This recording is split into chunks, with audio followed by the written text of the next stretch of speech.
time. It's howdy wino time. Hello! Thought Boy says hi. Hey everybody, Cheryl Lynn. Welcome to Makeup University. It is Wine Wednesday. If all of this is looking like do-over or leftover from yesterday's video, yeah, it is. I have been doing live videos for the past couple of weeks, 2 months maybe, just because of the differences in YouTube and my own personal time constraints. But what has happened right now is I just finished the live video for Resolve Tuesday. Get out of your comfort zone, please. Do something wild, woolly, unexpected. Really challenge yourself to get out of your box because you'll get out of your own way. We are halfway through this Gregorian calendar year. You need to The finish line is also the start line. You need to revisit why you have those goals. Fitness, financial, weight loss, whatever. Oh, yeah. Catch yesterday's video. It'll talk about how I've got tennis elbow in my rotator cuff and I have this really sore, painful shoulder that I took heavy medicines for yesterday, and I don't usually take medicine, and I took them and it was like a lobotomy. Bada boom, bada bing. I wish I had wine. Here's what I wanted to talk to you about today. Never mind all those sore points. This is really the belle of the ball today. See this? This is my Shiloh wine. It's from the Barrel Room, which is my home church in Texas, has the Barrel Room. They have their own vineyard, grow their own grapes to make their own wine for these big celebrations. We just came off of Pentecost weekend. Oh, so much revelation, so much wisdom, so good. Oh, the celebrations. I bought this at Passover specifically for enjoying on Pentecost. It's been 50 days. We've counted the Omer. If you don't really celebrate Pentecost, back in the day, it used to be a really big thing, but it's not so much anymore unless you're watching for it. And I am watching for it because I'm looking for wisdom, revelation. I'm looking for clues. I'm just looking to be properly positioned for my new season ahead. They're already in it, and I'm just watching. I'm just a watchman. So let me go back and finish this. I really, really, really enjoyed it. It does say that it is a sweet red blend. Let me tell you. Whew! Yes, it was sweet.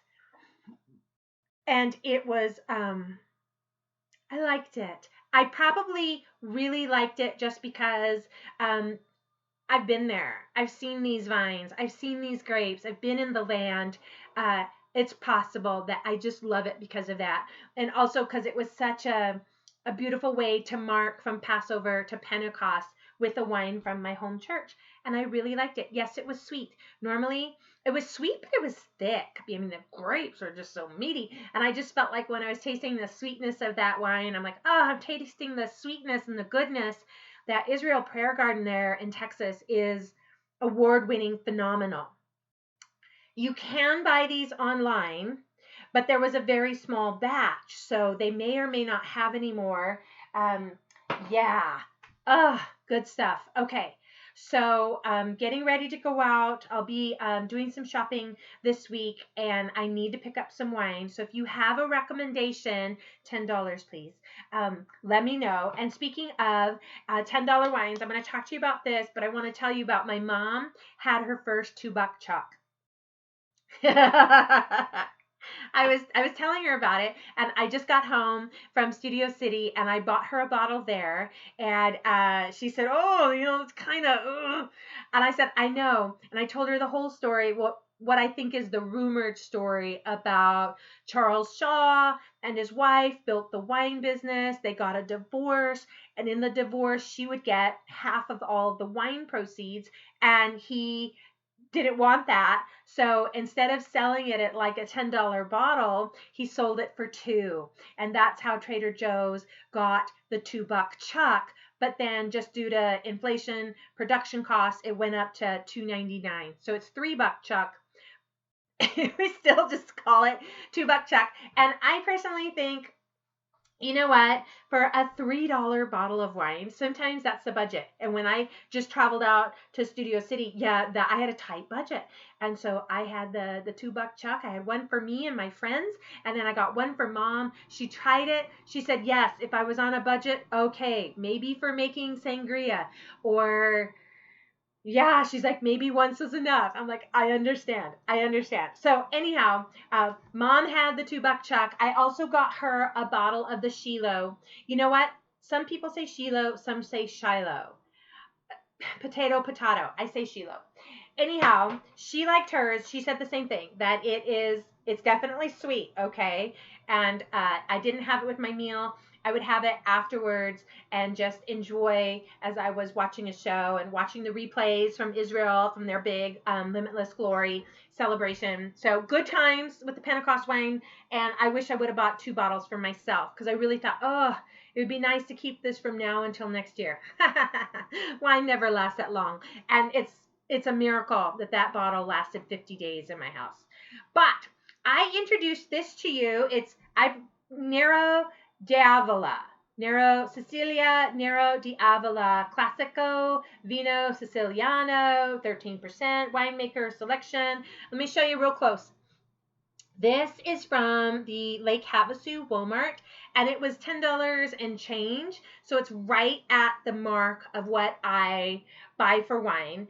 And honestly, I liked it. This was a delight. This was spicy, peppery, woody, tobacco-y, full-bodied goodness. And it's the prized Nero di Avola grape, is the most historically important grape variety in Sicily. The flavors of dark fruits, mocha, and licorice are bold and exciting, making this bottle a great ally to regional Italian cuisine, as well as other fiery or gamey international dishes. I have never seen this in my Walmart here, and I saw, and it was just kind of like a funky bottle shape. That's why I bought it, and I like it. If you see this bottle, get one for you, get one for a friend. I really, really like this. It was bold and finished really nice in the mouth. And that licorice is probably what I am thinking was peppery, tobacco-y tasting. So, whew, okay. Wine Wednesday, good stuff. One you can't really get. One, I think you could find it, and you might be able to find it at your Bevmos or your Total Wines. And speaking of Total Wines, I'm getting ready. I got to zip up and work Vegas, and it's totally in my plan to go to Total Wine. And thankfully, that Total Wine is right across the street from Chick-fil-A. So I like to come out of work, get those wines, get those nuggets, and then I get on the freeway and I come home, and I'm really looking forward to it. So, okay. I don't want this to be too long. Thank you so much for watching. And we're in the summer months. Oh, I know what I was supposed to tell you. I had a note over here. I have a mulberry tree, and I am a bad farmer because I saw that they were getting ripe, and because we have had a beautiful, insane amount of rain in my area in Arizona, my mulberry tree always has fruit, but it has a couple pieces.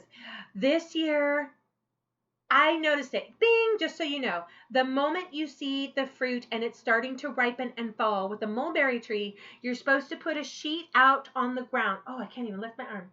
You're supposed to put a sheet out on the ground and stake it down, and then let the mulberries fall into the sheet like a bed sheet, you guys. And then you pull the 4 corners up, bring it in the house, put it in the bathtub, soak it real good to clean the berries because they're very, very delicate. And I had planned to make mulberry wine. Oh, I was so excited. But you know what? This is all my fault. Poor planning. Bad farmer. So I never put the sheet down. And I have so many fat birds, fat squirrels, fat chipmunks, fat kangaroo mice and I think they're tipsy. These berries keep falling down, landing on the ground. It is like a blanket on the ground underneath the tree. And I guess the real farmer in me would have gone and raked them and picked them up and cleaned them real good and maybe did like a light white vinegar wash on it or something to preserve the berry. No, it's all gone. There is still some on the tree, but the first harvest is the best harvest, and the second one, I just, I'm heartbroken. I think I could have had easily 10 pounds of berries. Think of, it's massive amount of berries. It's been a blanket, for weeks, a blanket of berries underneath the tree, and I feel awful for wasting it.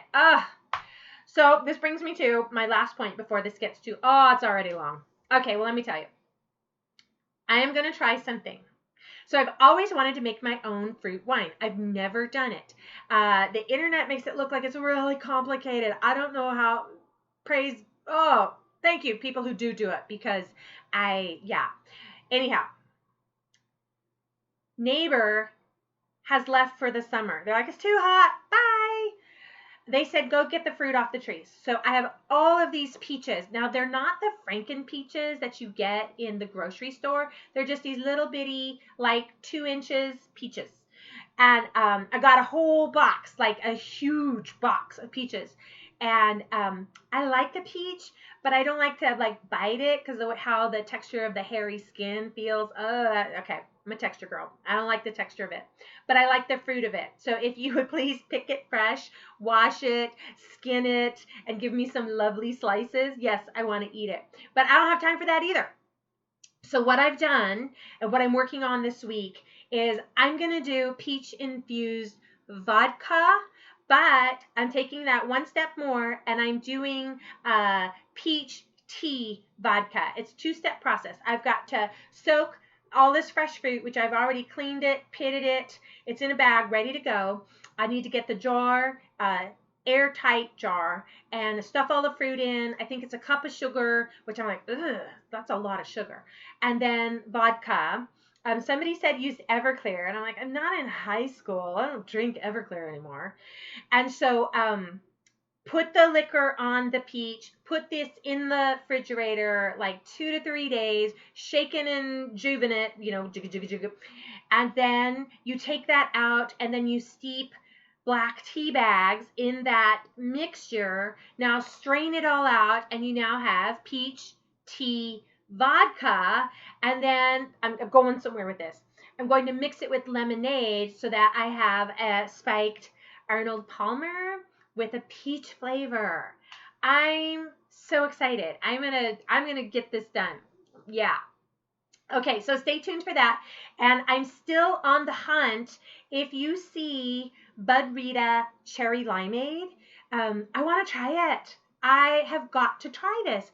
I've looked all over my little town and nobody has it. So I think some old lady, the red hat girls, I think that they went through and cleaned it all out in my town. So it must be good. 2 things are happening. Either it is so good, anytime it's in the store, somebody buys it all up. I used to buy goat milk for my son. That's a whole other story. And they only got a couple of quarts.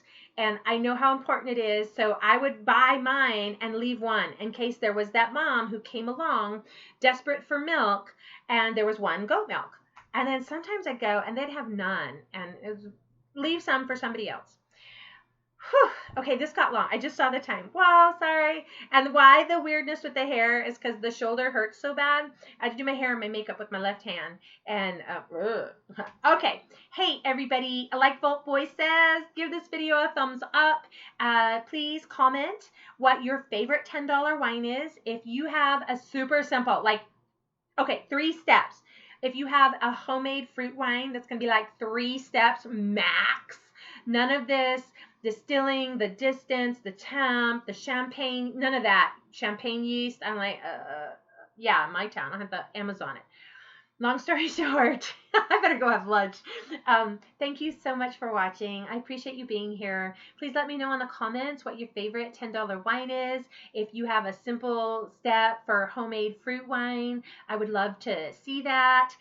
If I'm off the rocker with the peach tea infused vodka, let me know. If you have a different recipe, I'm looking to try something to kind of have like a craft over the summer and hopefully let something stew between now and late July when it's my mother's birthday. birthday and I can give her this homemade wine or something. Bah. Okay, I'm done. I gotta go. Hey, you guys, thank you so much for watching. I'm Sherilyn. This is Makeup University, and remember, you look really gorgeous today.